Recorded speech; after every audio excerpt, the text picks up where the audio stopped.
अस्सलाम वालेकुम। मेरा नाम है तलत अशरफ ज़िया और आज की वीडियो में हम लोग डिस्कस करेंगे एक बहुत ही कॉमनली आस्क्ड क्वेश्चन बच्चों का कि भाई हमारे एफएलपीज़ जो हम लोग एकेडमीज़ में अटेम्प्ट कर रहे हैं या हम घर में अटेम्प्ट कर रहे हैं उनमें हमारे मार्क्स बहुत कम आ रहे हैं, 170 180 आ रहे हैं। हम चाहते हैं कि हमारा स्कोर जो है वो 190s या पूरे मार्क्स आएँ, लेकिन हम उतना स्कोर नहीं कर पा रहे। तो क्या ये नॉर्मल होता है या नहीं? और दूसरा वो ये पूछते हैं कि हम इसको बेहतर किस तरह से कर सकते हैं। तो ये वीडियो आप लोगों ने लाजमी देखनी है। सबसे पहले तो अगर हम लोग बात कर लें कि क्या इतने मार्क्स आना नॉर्मल है या नहीं, तो सबसे पहली बात तो ये है कि येस, इट इज़ नॉर्मल। आप चाहे जितनी मर्ज़ी तैयारी कर लें, आप चाहे जितने मर्ज़ी टेस्ट अटैम्प्ट कर लें, फुल मार्क्स लेना जो है वो नियर टू इम्पॉसिबल होता है। और उसकी आप मिसाल यूँ ले लें कि वो बच्चे जो पूरा साल रिपीट करते हैं, सारा साल पढ़ते हैं, उसके बावजूद भी जब वो कोई टेस्ट वगैरह सॉल्व करते हैं, कोई एफएलपी करते हैं, तो वो उसमें पूरा स्कोर नहीं कर सकते, क्योंकि हर टेस्ट डिफरेंट होता है, हर टेस्ट के सवाल डिफरेंट होते हैं, हर सवाल का कॉन्सेप्ट डिफरेंट होता है। तो आपने जब टेस्ट वगैरह सॉल्व करना होता है, उसका एक गोल तो ये भी होता है कि आपने अपने कॉन्सेप्ट्स को टेस्ट करना है, आपने डिफरेंट तरह के सवालों को देखना है। लेकिन एक उसकी बहुत इंपॉर्टेंट चीज़ होती है, वो ये होती है कि आपने डिफरेंट तरह के सवालों का आपको आइडिया हो, जो कोई नए कॉन्सेप्ट्स हैं आपको उनका आइडिया हो और आप नई चीज़ें जो हैं वो सीखें। तो इसीलिए टू स्कोर फुल मार्क्स या to score very high marks, वो कोई इट्स नॉट अ कंपल्शन। चीज़ ये होती है कि अगर आप कहीं पे मार्क्स अपने लूज़ करें, आपके मार्क्स कटते हैं, तो आपने उसको फिगर आउट करना है कि मेरे मार्क्स क्यों कट रहे हैं, कहाँ कट रहे हैं, is that a valid mistake या was that a careless mistake. सबसे पहली चीज़ तो ये होगी। तो ये है कि इट्स वेरी नॉर्मल कि अगर आपके फुल मार्क्स ना भी आ सकें, लेकिन हमने ऑल्दो एम करने के फुल मार्क्स है, लेकिन अगर ना भी आ सके तो हमने कोशिश करनी है कि हम उसको रिव्यू करें और हम देखें कि भी अगर हमारे मार्क्स कम आ रहे हैं तो उसकी क्या वजह है। पहली चीज़ होगी कि इट्स टोटली नॉर्मल अगर आपके मार्क्स नहीं भी आ रहे, but what we have to do is कि अगर हमारे मार्क्स कहीं पे कट रहे हैं तो हम उसको फिगर आउट करें कि वो कहाँ पे कट रहे हैं और क्यों कट रहे हैं। दूसरी बात आ जाती है, वही मैंने जिस तरह आपको बताया कि आप लोगों ने अपनी मिस्टेक्स के ऊपर फोकस करना है। आप लोगों ने आइडेंटिफाई करना है कि अगर आपके फॉर एग्जांपल 180 मार्क्स आ रहे हैं आउट ऑफ 200, तो वो जो 20 एमसीक्यूज़ आपके गलत हुए हैं वो क्यों गलत हुए हैं? Was that a valid mistake, was that a new concept? क्या आपको सवाल की समझ नहीं आई थी? क्या वो आउट ऑफ सिलेबस था? क्या वो किसी और बुक से है?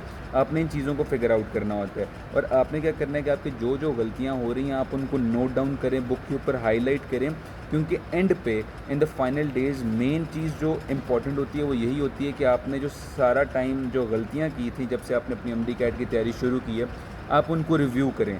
उनको रिव्यू करके आपने ये जो गलतियाँ की थी इनके कॉन्सेप्ट को समझें और आपने यही जो गलतियाँ की थी इनको फाइनल एग्ज़ाम में अवॉइड करना है, क्योंकि आपके जो एमसीक्यूज़ ठीक हुए थे वो तो आपके कॉन्सेप्ट्स ठीक हैं, जो गलत हुए हैं हमने उन पे ही तो काम करके एंड पे अपने मार्क्स जो है वो स्कोर करने होते हैं। तो आपने जो मिस्टेक्स आपकी होती हैं उनको नोट डाउन भी करना है, उन पर फोकस करना है, आपने फिगर आउट करना है कि आपके वीक टॉपिक्स कौन से हैं, आपका वीक सब्जेक्ट कौन सा है, कौन सा चैप्टर, कौन सा टॉपिक, कौन सी सब हेडिंग जो उस पर आपको मज़ीद काम करने की ज़रूरत है। And once you figured it out, फिर आपने मेहनत करनी है उसकी तरफ। एंड वाले डेज़ में ज़्यादा फोकस हमने एक तो रखना होता है ऑन दोज मिस्टेक्स जो हमने सारा टाइम की थी, हम उनका कॉन्सेप्ट समझेंगे और उनको फाइनल में अवॉइड करने की कोशिश करेंगे। और हमने ये फिगर आउट करना होता है कि हमारा स्ट्रॉन्ग टॉपिक कौन सा है और हमारा वीक टॉपिक कौन सा, और कौन सा ऐसा टॉपिक है जिसमें हमें डाउट है कि यार ये हमें पता नहीं सही से आता है कि नहीं।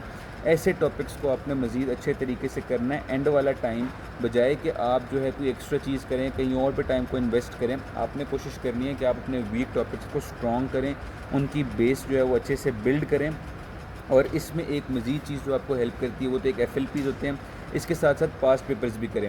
एकेडमीज़ के एफएलपीज़ अमूमन आपके जो एक्चुअल एग्ज़ाम है उससे थोड़े से डिफ़िकल्ट रखे जाते हैं। उसकी एक रीज़न तो होती है कि बच्चे को मोटिवेशन मिलती रहे एंड तक पढ़ने की, कि आप एंड तक पढ़ते रहो कि यार मेरे एफएलपीज़ में जो है ना अच्छे मार्क्स आएँ। अगर आप एफएलपीज़ में बहुत अच्छे मार्क्स स्कोर करते हैं तो ये एक दलील होती है इस चीज़ की कि आपकी तैयारी वाकई बहुत अच्छी है, क्योंकि एफएलपीज़ जो हैं वो कदरे मुश्किल बनाए जाते हैं। लेकिन आपने जो है अपने कॉन्फिडेंस को भी ऊपर रखना है, तो उसके लिए मैं आपको रिकमेंड करूँगा कि पास्ट पेपर्स लाजमी करें। पास्ट पेपर्स आप करेंगे तो आपको आइडिया होगा कि पेपर में सवाल किस तरह के आते हैं, किस टॉपिक से ज़्यादा सवाल आते हैं, किस टॉपिक से किस तरह के सवाल आते हैं, किस तरह के सवाल आ सकते हैं, कौन सा कॉन्सेप्ट जो वो टेस्ट करते हैं, कौन सा कॉन्सेप्ट वो ज़्यादा आगे जाके आपके एग्ज़ाम में टेस्ट कर सकते हैं। तो पास्ट पेपर्स आपने लाजमी करना है ताकि आपको नो हाउ हो जाए कि सवाल आते कैसे हैं, और ये आपको हेल्प करेगा आपका कॉन्फिडेंस बूस्ट करने में कि यार चलो FLPs में तो मेरे जैसे भी मार्क्स आ रहे हैं, मैंने उसमें भी कोशिश करनी है पूरे मार्क्स लेने की, लेकिन मैंने पास पेपर्स को भी लाजमी करना है ताकि जो एग्ज़ाम में आज से पहले सवाल आए हुए हैं मैं कम से कम उनको तो सॉल्व करने के काबिल हूँ या नहीं हूँ।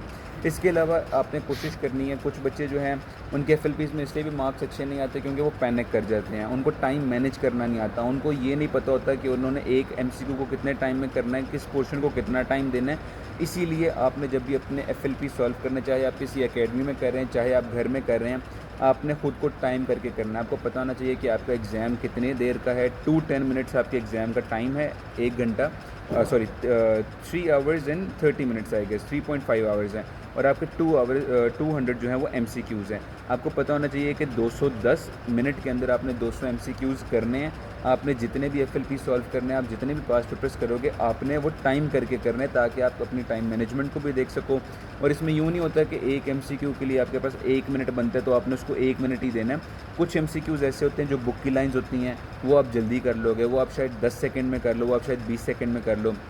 कुछ MCQs ऐसे होंगे जो न्यूमेरिकल्स होंगे, उसमें आपको ज़्यादा टाइम देना पड़ेगा, तो वही टाइम जो आप इन MCQs से बचाओगे, जो बुक की लाइन्स आई हुई हैं, वो आप इसमें इन्वेस्ट कर सकते हो।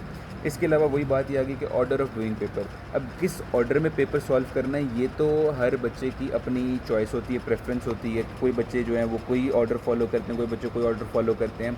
जो ऑर्डर मैंने फॉलो किया था अपने एग्ज़ाम के अंदर, दैट वाज बायोलॉजी मैंने सबसे पहले किया था, उसके बाद I did chemistry, then I did English, और एंड में मैंने किया था फिज़िक्स। और उसमें भी ये होता है कि पहली जब अटैम्प्ट मैंने की तो उसमें मैंने वो वाले MCQs किए थे जो मुझे पक्के आते थे, जो मैं पढ़ता गया और मुझे था कि अच्छा यार इसका आंसर ये, और मैंने उसको टिक किया और मैंने उसका जो सर्कल फिल कर लिया। फिर सेकंड अटैम्प्ट में वो वाले किए जो मुझे थोड़ा सा था कि मुझे अपना कॉन्सेप्ट रिवाइज़ करना पड़ेगा, सेकंड अटैम्प्ट में मैंने उनको किया। और थर्ड अटैम्प्ट में मैंने वो वाले किए जो जिनके बारे में मैं बिल्कुल ब्लैंक था और मुझे था कि यार ये मुझे बिल्कुल नहीं आते। फिर मैंने जितना मेरे पास टाइम बच गया था एंड में, मैंने सारा वो उन पे लगाया और कोशिश की कि जो भी मेरे कॉन्सेप्ट्स थे उनको किसी तरह भी अप्लाई करके यूज़ करके मैं वो वाले MCQs भी सॉल्व कर लूँ। तो किस ऑर्डर में पेपर को सॉल्व करना है, कौन सा सब्जेक्ट पहले करना है, कौन सा एंड पे करना है, किस पोर्शन को कितना टाइम देना है। फ़िज़िक्स को अमूमन इसलिए एंड पे किया जाता था कि बायोलॉजी और केमिस्ट्री के अमूमन जो MCQs हैं वो जल्दी सॉल्व हो जाते हैं in less than a minute. तो वो जो टाइम उन MCQs से बचता है ना, वो फिर हम फ़िज़िक्स के न्यूमेरिकल्स वगैरह में दे सकते हैं। इसी तरह अगर कोई MCQ जिसमें आप अड़ गए हैं, आपको है कि यार पता नहीं मुझे इसका जवाब याद आ रहा है कि नहीं आ रहा, आपने उस पर टाइम को वेस्ट नहीं करना, आपने उस MCQ को मार्क करना है और आपने आगे बढ़ जाना है, आगे अगले MCQs को सॉल्व करने की कोशिश करनी है और इस वाले MCQ पे एंड पे आ जाना है। इसके अलावा केयरलेस मिस्टेक्स को अवॉइड करना है। आप अक्सर जब FLPs वगैरह सॉल्व करते होंगे और उसको रीचेक करते होंगे तो आपको होता होगा कि यार ये मैंने गलती क्यों कर दी, ये तो मुझे आता था, मैंने स्टेटमेंट को गौर से नहीं पढ़ा, मैंने जो है बबल गलत फिल कर दिए। तो ये कुछ ऐसी चीज़ें जिनको आपने अवॉइड करना है, पहले फिगर आउट करना है, फिर अवॉइड करना है अपने FLPs वगैरह के अंदर भी और अपने फाइनल एग्ज़ाम के अंदर भी।